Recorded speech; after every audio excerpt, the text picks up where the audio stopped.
Hi, everybody. I'm Brittany Lewis, a breaking news reporter here at Forbes. Joining me now is Kyle Walker, Certified Rehabilitation Counselor and Board President of the Commission on Rehabilitation Counselor Certification. Kyle, thank you so much for joining me. Thank you very much for having me. Rutgers University found that as we make our way to Election Day, over 40 million eligible voters in the United States have a disability. Does that community feel disenfranchised right now with the way our voting system is set up? I think in many ways, I wouldn't want to speak for the whole community because it's not a monolithic community that has any single opinion about anything, really. It's a very diverse group. But I think by and large, there is a lot of frustration about accessibility to polling stations. Sometimes in some communities, polling stations are located in historical buildings that have just always been used for these purposes, but may not be up to Americans with Disabilities Act standards. Sometimes the ballot process itself is not accessible. Sometimes it's difficult to get assistance with casting a ballot. Other times there are other issues like not having the polling places on transportation routes or having difficulty with transportation. And then one of the biggest boons for people with disabilities engaging in their civic rights to vote was mail-in balloting. And I think that in a lot of ways that was a great thing that happened, but there's been a lot of misinformation that has caused some people with disabilities to not trust if they do mail in a ballot that it will be counted or that their vote will be cast. So sometimes that presents additional challenges as well. It's really alarming to hear these challenges presented to voters with disabilities this close to Election Day. I mean, early voting is underway in many states. Election Day is less than 2 weeks away. Is it too late to fix or address these problems? I think in some ways there are things that we need to be continuously working towards to learn from what we're doing. So there are some things that it might be too late for us to fix for this cycle. But having said that, I think that every single cycle that those who are the officials responsible for everything from design of election systems and ballots to the design of, or the choosing of polling sites and the number of polling sites and those locations. I think that every single year, those individuals really have a responsibility to be continuously asking themselves, how do we make the vote more accessible to people with disabilities? And that's where they can engage with the community of people with disabilities to make sure that on a continual year-by-year basis, we're continuously raising the bar.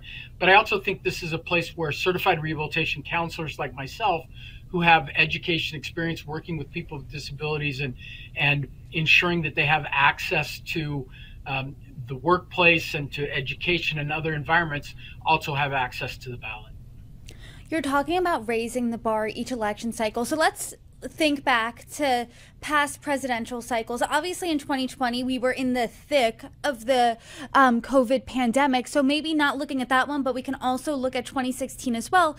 Do you think the bar has been raised? We're polling locations listening and learning here and implementing new things for voters with disabilities to make those polling places more accessible? Unfortunately, in my opinion, we've not had that level of awareness that needs to be there. A lot of times I have witnessed in many states that I've lived in polling places that are completely inaccessible, but year after year, that's the polling place.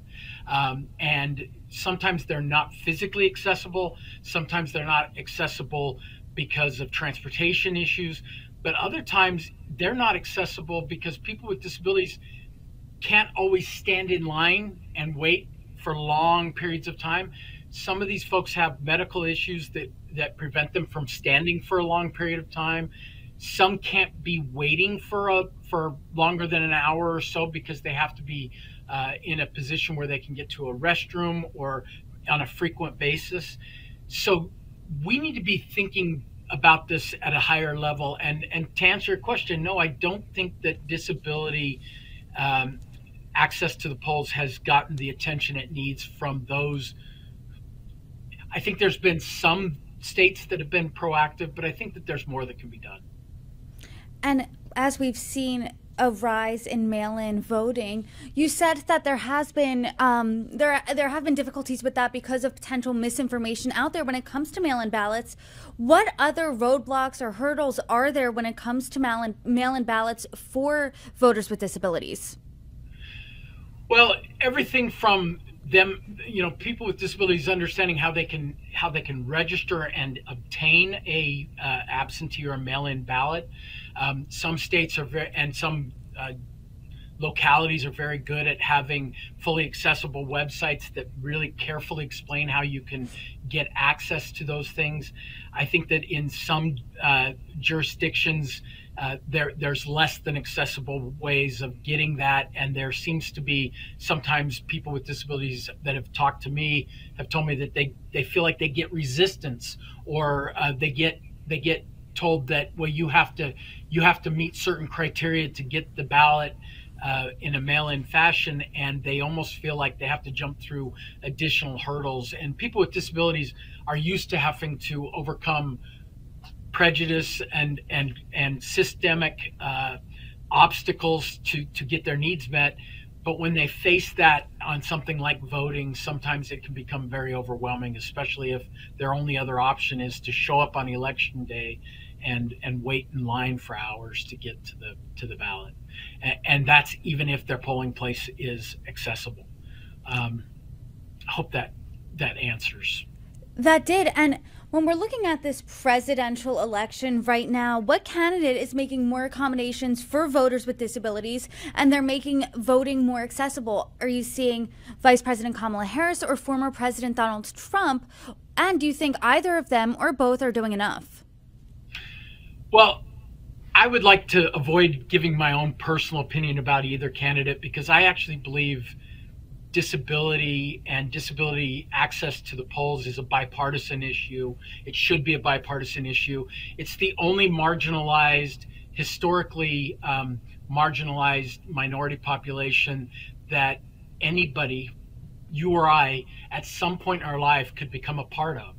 It's one of the only marginalized minority groups that you don't have to be born into it. You can acquire a disability at any point in your life. In fact, many, many more Americans every year are living with disability than in the past because of medical advances, and we're living longer lives. And so I feel like it's a bipartisan issue, but specific to these two candidates, I believe that there are positives and negatives in terms of their approach to disability and engaging the disability community in these issues. I think that the biggest issue I have is anyone who is a candidate for public office that wants to really engage with the community. I think there's really two essential ways of doing that. And I've worked for politicians in my career who actively engaged with the community by having an advisory council of people with disabilities that helps advise them not only on public policy, but also on addressing the needs of the community and understanding the needs of the community. I also think having access to certified rehabilitation counselors and other professionals who work with people with disabilities who have a broader perspective of all disability types, and all the different issues that face people with disabilities. I think those things are essential for anyone running for office. As for this election cycle, I would leave it up to the listeners to judge for themselves which candidate is actively encouraging and trying to maximize the number of voters that have access to the polls, and if there's a candidate that's not doing that, or that's trying to openly discourage that by limiting the polling stations or limiting the access to different means.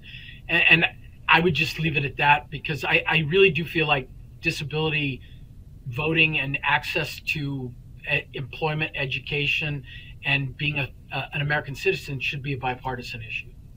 And it obviously transcends party lines. And anyone listening would say that they believe every voter should have equal access to vote on election day and before. So what do you think is missing from this conversation then when it comes to more inclusive, more accessible voting?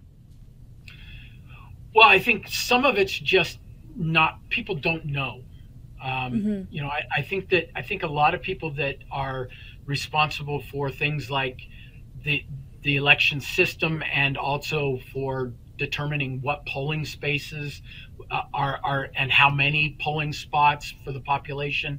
Sometimes they just don't realize that not everybody can come and stand in line for 2 or 3 hours to cast their ballot. Sometimes they don't understand the issues facing people with disabilities, whether it be large print or you know, tactile ballots or having assistance getting registered or things like that. So I think that the biggest problem is just raising the awareness of the people that are making those decisions so that they are more aware of, did I just pick a polling station in this precinct that's inaccessible to people with certain types of disabilities? Did I pick, did I limit the number of polling spaces based on the availability of elections volunteers without realizing that I'm going to create a situation where voters are going to have to stand in line for long periods of time and wait when some of them may have health reasons that they can't wait. I also think that we need to recognize that when we make things more accessible for people with disabilities, it actually makes things more accessible for everybody. It makes it much more user-friendly for everyone. So I really like the concept of universal design. If we get better in this country at being fully consciously aware of designing things for the universal customer, if that's the best term, and we have people with disabilities in mind, we will continually do better for everyone.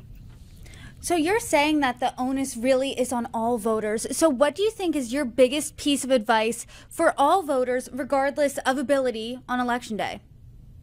So specifically because Election Day is right around the corner and there's very little we can change now, I would like to encourage every single voter, whatever means you vote, whether you go cast a ballot by standing in line or whether you do an absentee or mail-in ballot, I would like you to ask yourself, what would this be like if I was a person with a disability? Try to think about, what would my experience be like if I was somebody with a serious medical condition? What would it be like if I was a person with a serious mobility issue or a sensory impairment?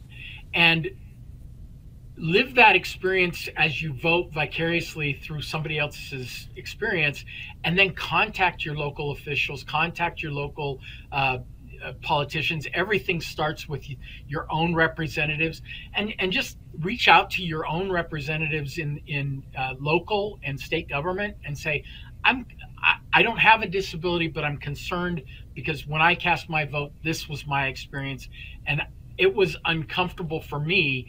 I can only imagine what it would be like for somebody with a disability. And I just think if more of us took that kind of social justice approach to making sure that we speak out and we put this on the front burner of public policy professionals, that we can continue to advance this issue. Kyle, this is a really important conversation, especially this close to Election Day, because it affects people from both sides of the aisle. I really appreciate your time today, your insight. Thank you so much for joining me. You're welcome back anytime. Thank you very much. Thank you.